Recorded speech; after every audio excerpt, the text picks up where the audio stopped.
नमस्ते बच्चों। कक्षा 7वीं के गणित विषय के क्लास में आप सभी का हार्दिक स्वागत है। बच्चों, आज हम प्रश्न संग्रह 42 के सवालों का अध्ययन करेंगे। आज हम वृत्त की परिधि कैसे ज्ञात करते हैं इसके बारे में हम जानेंगे। बच्चों, वृत्त की परिधि ज्ञात करने का दो सूत्र है। एक होता है C बराबर 2 पाई आर और दूसरा होता है C बराबर पाई डी। ये दो सूत्र है, C बराबर पाई डी और 2 पाई आर। यहाँ पर D मतलब होता है व्यास और R मतलब होता है त्रिज्या। इन दो सूत्रों का उपयोग करके हम वृत्त की परिधि ज्ञात करते हैं। पहले सवाल में क्या प्रश्न दिया गया है? त्रिज्या 7 सेंटीमीटर है, व्यास निकालना है और परिधि निकालना है। बच्चों, व्यास त्रिज्या का दुगुना होता है, 2 गुणे त्रिज्या यानी 2 गुणे 7, 2 सते 14 सेंटीमीटर। परिधि निकालना है 2 पाई आर। पाई का मान बच्चों कितना होता है? पाई का मान होता है 22/7। तो 2 गुणे 22/7 गुणे आर कितना है? 7। इसको हल करेंगे, 7 7 कट गया, 22 दूना 44 सेंटीमीटर। इस तरह से पहला सवाल हम हल करते हैं। अब आइए तालिका में ही दूसरा प्रश्न क्या वो देखते हैं। त्रिज्या आर पूछ रहा है, व्यास दिया है 28 सेंटीमीटर, परिधि निकालना है। मतलब त्रिज्या निकालना है और परिधि निकालना है। त्रिज्या बराबर व्यास बटे 2। त्रिज्या व्यास का आधा होता है। 28/2, 28 को 2 से भाग दिए तो क्या आएगा बच्चों? 14 सेंटीमीटर। या काट दीजिए, 2 1 के 2, 2 चौक 8। अब परिधि निकालना है। परिधि बराबर 2 पाई आर। 2 गुणे पाई का मान 22/7, आर कितना है बच्चों? 14। 7 का पाड़ा पड़िए, 7 दूना 14, 2 दूना 4, 4 दूना 8, 4 दूना 8, 88 सेंटीमीटर। इस तरह से हम परिधि को हल करेंगे। आइए अब सवाल नंबर तीसरा देखते क्या है। तीसरा सवाल देखिए बच्चों क्या है। परिधि दी गई है 616 सेंटीमीटर, त्रिज्या निकालना है और व्यास निकालना है। परिधि बराबर 2 पाई आर। परिधि की जगह पर हमने 616 लिखा है, बराबर 2 गुणे पाई का मान 22/7 गुणे आर। अब देखिए आर निकालने के लिए 616 का गुणा 7 से किया और ये दोनों ऊपर का जो है बटे में आ जाएगा, 2 गुणे 22। हल करेंगे। देखिए बच्चों, काटना आता है, 11 दूना 22, 11 पचे 55 और बचा कितना? 6, 11 छक 66। 11 से 616 को भाग दिया तो 56 आया और 11 दूना 22। अब देखिए 2 से 2 1 के 2, 2 दूना 4, 1 बचा, 2 8 16, 2 से भाग दिया तो 28 आया। फिर इस 2 से काट रहा हूँ, 2 1 के 2, 14 यानी 14 गुणे 7। 14 सत्ते कितना होता है बच्चों? 98। तो आर हमारा कितना आ गया? 98 सेंटीमीटर। ये तो हमारा त्रिज्या मिल गया। हमको व्यास निकालना है। त्रिज्या भी व्यास त्रिज्या का दुगुना होता है, 2 गुणे 98, 196 सेंटीमीटर। इस तरह से हम तीसरे सवाल को हल करेंगे। आइए चौथा सवाल देखते हैं। चौथा देखिए क्या है।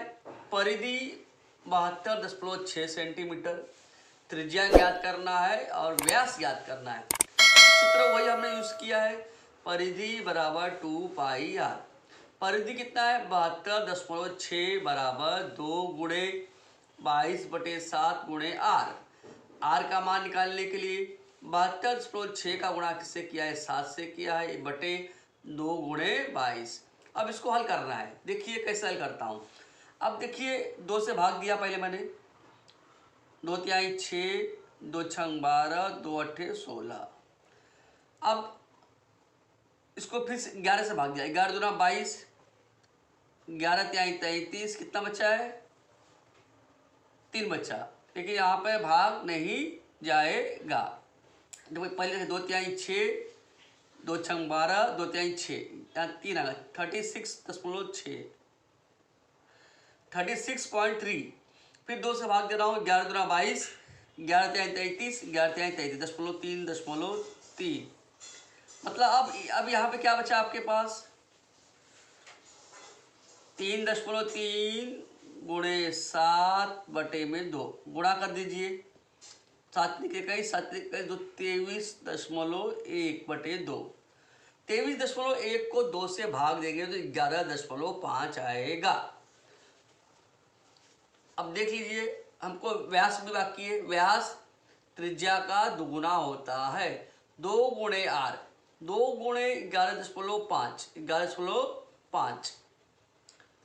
तो जब उसको गुणा करेंगे तो 23.10 सेंटीमीटर, ये हो गया हमारा व्यास और ये हो गया हमारा त्रिज्या। आइए अगला प्रश्न देखते हैं। प्रश्न नंबर 2, किसी वृत्त की परिधि 176 सेंटीमीटर है तो उसकी त्रिज्या ज्ञात करो। बच्चों, वृत्त की परिधि का सूत्र क्या है, 2πr। 176 बराबर 2 गुणे 22/7 गुणे r। r का मान निकालने के लिए 176 का गुणा 7 से कीजिए, बटे में 2 गुणे 22। अब इसको हल करिए, काटिए, 11 दूना 22, 11 के 11 बचा 6, 17 में 6, मतलब 11 से तो 76 को भाग दे तो 16 आएगा। अब देखिए, 2 1 के 2, 2 8 16, 2 1 के 2, 2 चौक 8, क्या बचा, 4 गुणे 7, 4 गुणे 7 यानी कि 28। तो यहाँ पर हमारी त्रिज्या क्या मिला है, 28 सेंटीमीटर। तीसरा सवाल देखिए बच्चों, क्या, किसी वृत्ताकार बाग की त्रिज्या 56 मीटर है। बाग के चारों ओर 4 फेरों वाली तार की बाड़ लगाने के लिए 40 रुपये प्रति वर्ग मीटर की दर से कुल कितना खर्च आएगा। यहाँ पर त्रिज्या 56 दिया है, परिधि निकालना है पहले।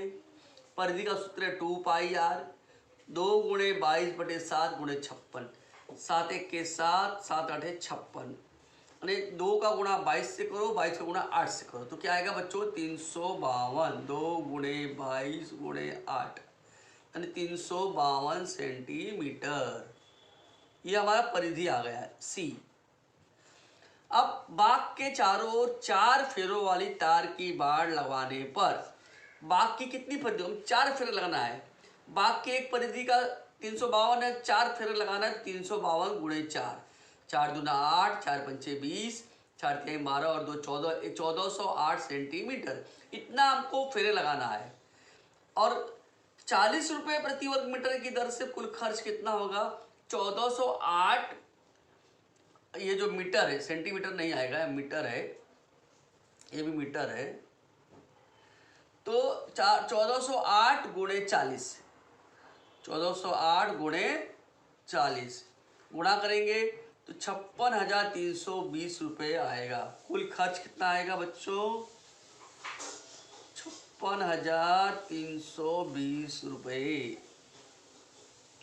इस तरह से हम तीसरे सवाल को हल करेंगे। आइए अंतिम सवाल देखते हैं। किसी बैलगाड़ी के पहिए का व्यास 1.4 मीटर है।